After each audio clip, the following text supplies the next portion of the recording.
Bonjour tout le monde, j'espère que vous êtes toutes et tous bien, ça me fait très plaisir de vous retrouver aujourd'hui pour une toute nouvelle vidéo et aujourd'hui je découvre avec vous le premier trailer pour l'un des prochains Marvel et le seul de l'année qui apparemment suscite un peu d'engouement, de curiosité et d'attente, ce qui faisait longtemps pour un film Marvel. Le prochain, le nouveau, Les 4 Fantastiques qui sera le 37e film de l'univers Marvel. Je sais pas si vous vous rendez compte, le 37e film, ça va devenir très compliqué pour les générations qui sont en train de naître actuellement ou qui viendront après de se mettre à jour pour les prochains films Avengers, parce que là je pense que on va atteindre bientôt les 40 films, sans compter les séries animées, les séries WandaVision, Captain America, etc.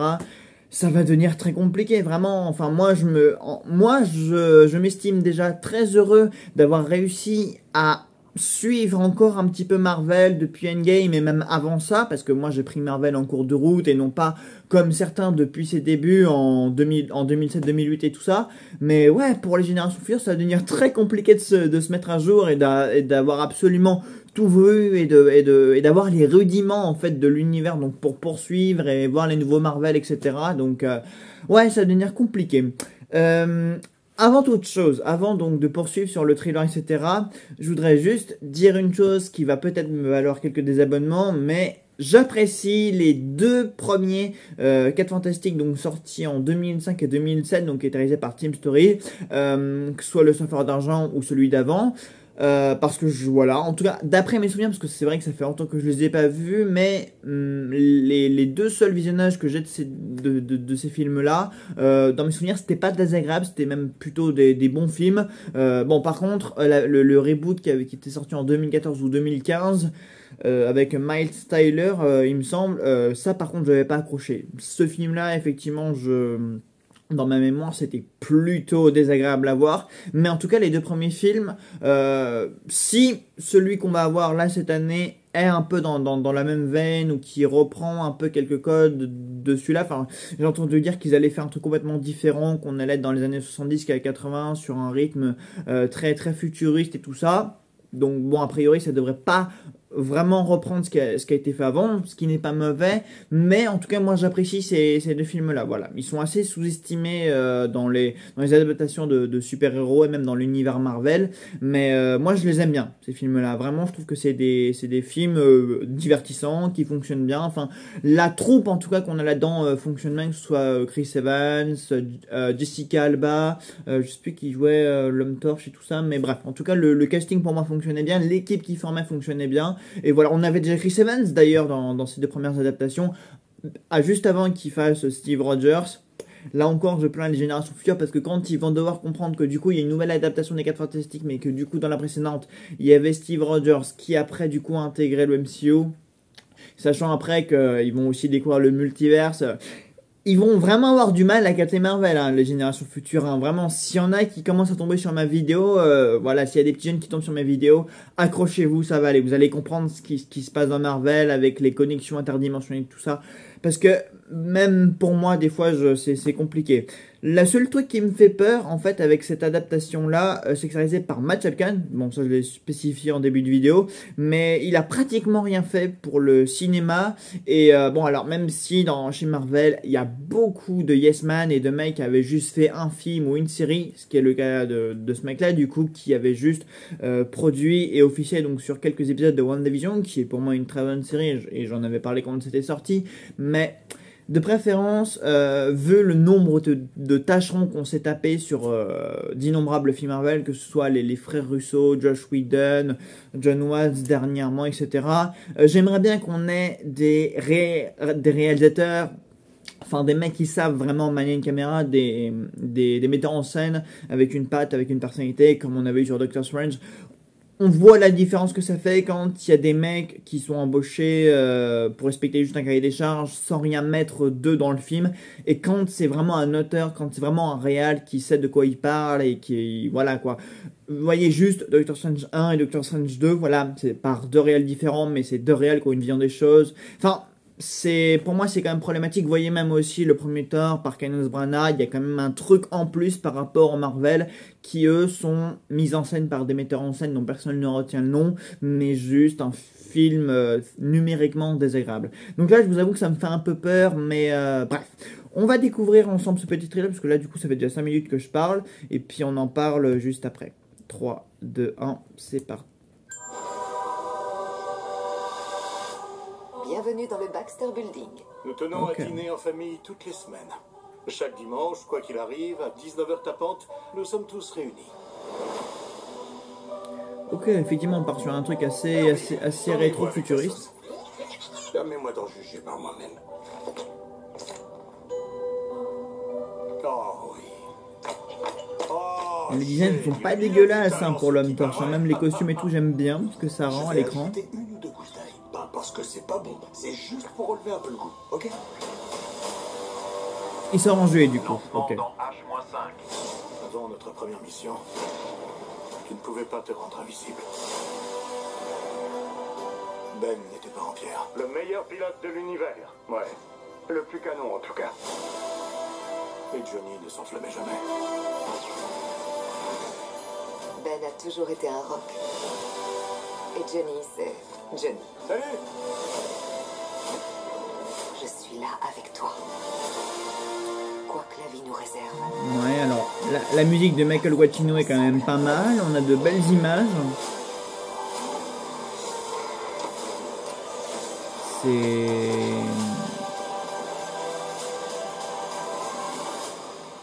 Comme une famille. Ouais, vraiment, c'est sympa. Premier pas, ok. Bienvenue dans la famille. Fast and Furious. Bah écoutez, 1h46, mais je suis un peu rassuré, enfin même je suis assez rassuré sur ce que je vois, parce que j'ai l'impression d'avoir jamais vu ce genre de choses dans le MCU, en fait, ce style rétro-futuriste, avec des effets, avec d'assez belles images, enfin... Je sais pas, j'ai l'impression que dans le MCU, enfin à l'ère actuelle du MCU, déjà c'est beau, et tous les MCU sont loin d'avoir ce style et ce charme qui se dégage donc de certaines images, notamment quand on est avec la torche humaine dans leur tour, dans leur habitat et tout ça. Même dans les costumes, dans les designs, ça rend plutôt bien. Et je dirais qu'il y a peu de Marvel au jour d'aujourd'hui, et même en général depuis les 5 phases là qu'ils ont fait, qui ont ce charme. Je trouve que les images qu'on a vues, en tout cas dans la globalité, même dans les effets spéciaux, quand on voit Vanessa Kirby, donc la femme invisible, donc qui use un peu de ses pouvoirs et tout ça, je trouve que les effets spéciaux quand même sont assez élaborés, sont assez aboutis, et qu'à l'écran ça rend bien quoi. Et déjà ça fait plaisir d'avoir un Marvel beau. Et bon, alors, bien sûr, c'est qu'une bande-annonce, hein, et on jugera le rendu final, évidemment, sur un grand écran qui nous permettra d'avoir vraiment, de nous rendre vraiment compte de ce que ça vaut. Mais, pour un Marvel, ça fait longtemps que je n'avais pas vu un Marvel aussi beau. Parce que je suis désolé, mais quand on voit, par exemple, les prochaines images, les nouvelles images là, du prochain Captain America, c'est pas la même chose que ça en fait hein. Le prochain Captain America, ça a pas l'air d'être aussi beau que ça. Enfin d'ailleurs c'est pas beau du tout hein, on va pas se mentir, c'est même assez mauvais esthétiquement, c'est même très désagréable. Enfin on voit les fonds verts, on voit les effets spéciaux, c'est même au niveau des plans, de la mise en scène, c'est pas très joli. Mais là déjà ce qu'on note c'est que ça a l'air d'être... C'est classe, voilà, le mot précis c'est classe. Ensuite, les acteurs qui ont été choisis, donc on a Pedro Pascal, on a Joseph Quinn, on a Vanessa Kirby, on a qui d'autre aussi, j'ai fait tout le monde là. Oui, il y a aussi le méchant qu'on n'a pas encore vu, mais tout le monde a été bien casté. Franchement, il y a même Pedro Pascal sur lequel j'avais des appréhensions de le voir dans la peau de Red Richards. Ça fonctionne assez bien. Voilà, il a l'air de bien le jouer, ça rend quand même assez bien. Et même dans les décors et les costumes, encore une fois, c'est ça qui me surprend le plus, c'est que il y a une certaine élégance, une certaine classe. Donc ouais, ça a l'air d'être un film au style assez inédit dans le MCU. La BO de Michael Giacchino, toujours très inspiré, ça je suis quand même assez ravi, mais ça c'est Giacchino, c'est quand même un compositeur, c'est quand même une qualité sûre quand il signe une BO de film. Bon, sauf pour les Spider-Man où c'était franchement oubliable. Là, déjà, on retient quand même quelques notes de musique. Non, pour le moment, je note rien de mauvais pour ce premier thriller, cette première vision. J'aime bien comment on nous introduit là-dedans. Bienvenue dans la famille. Donc déjà, il y a un aspect convivial. Donc on ressent déjà quelque chose de beaucoup plus classe, personnel, convivial. Enfin, comme si on nous invitait à rejoindre une nouvelle équipe qu'on n'a encore jamais vue. Bon, du coup, ça rejoint un peu ce que James Gunn avait essayé de faire avec les Gardiens de la Galaxie, avec cet esprit donc de famille, d'équipe, mais bon, évidemment avec un style et une personnalité beaucoup plus différente. Comme une fois, James Gunn, même si je lui reproche beaucoup de choses, au moins il a un style, donc ça c'est déjà bien. C'est l'un des seuls mecs dans le MCU à avoir un style. Et là, bah, même si pourtant le mec a pas l'air d'avoir fait grand chose pour le cinéma, le match-up Cannes, je pense que ce 4 Fantastique là, le potentiel d'être un des meilleurs films du MCU qu'on pourrait avoir depuis un petit moment, hein. Voilà, parce que vraiment les précédents films du MCU, que ce soit les Spider-Man, les Miss Marvel, etc., les Ant-Man, tous ces trucs hideux, sans personnalité et tout ça. Là, pour le coup, je vois un truc qui a un potentiel de fonctionner vraiment à l'œil, quoi, déjà. Au niveau des décors, des rendus, au niveau des effets spéciaux, de la musique, enfin, il y a un truc de très sympa qui se dégage. Donc, je suis quand même assez pressé de voir ce que ça peut, de voir ce que ça va et de ce que ça peut rendre. Voilà, je crois que j'en ai terminé avec ça. C'est vrai que j'ai beaucoup parlé, le truc fait qu'une 46 et la vidéo fait 11 minutes. En tout cas, voilà, pas de grosse analyse en perspective, mais... non, j'ai bien aimé. Est-ce que j'ai autre chose à dire? Je vais revoir quand même quelques images pour voir. Non, il y a des images quand même sur New York où il se passe des choses dans le ciel où ça fonctionne quand même plutôt bien. Globalement, non. Enfin, j'aime bien les films du MCU, moins qui se passent vraiment avant tout ce qui est arrivé, voilà, qui ne sont pas dans la chronologie actuelle du MCU. Ça permet du coup de se dégager un petit peu de ça, d'être assez autonome. C'est ce que je reproche au Gardiens de la Galaxie, effectivement, mais là pour le coup je suis quand même plutôt content parce que ça fait longtemps qu'on n'a pas eu un bon Marvel, un Marvel beau, un Marvel classe, un Marvel élégant, un Marvel qui se distinguait vraiment des autres. Donc là pour le coup, même s'il se détache à pas mal des autres, ça me convient largement. Voilà, bah écoutez, j'espère que la vidéo vous aura plu. Voilà, n'hésitez pas à me dire en commentaire ce que vous avez pensé de ce premier trailer des 4 Fantastiques.